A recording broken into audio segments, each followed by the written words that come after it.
The EU member states have not been able to reach an agreement on the controversial Supply Chain Directive, the CSDDD. Actually, half of the EU member states do not support the directive in its current form. Now, some politicians are currently presenting the struggle over the CSDDD as a battle between good and evil. Businesses that supposedly put profits above all else, and on the other side, NGOs that campaign for humane conditions in developing countries. Well, at first glance, it may sound compelling that companies should be liable if they do not make sufficient efforts to implement human rights agreements.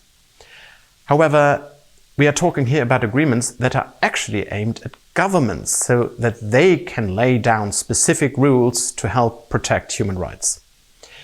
The world will not become a better place simply by imposing paperwork on European companies.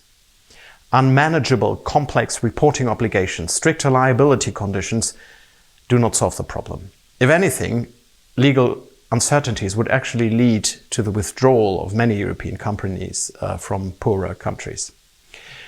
A supply chain directive is not a question of if, but of how. Good laws are based on careful consideration and the involvement of relevant stakeholders.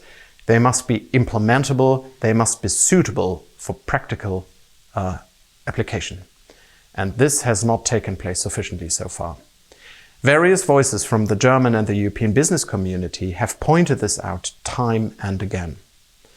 Now, we remain in agreement on the fundamental objectives of a supply chain directive. However, we should aim for a fresh start after the EU election. For now, we must make sure that yet another bureaucratic tsunami for small and large companies will be prevented.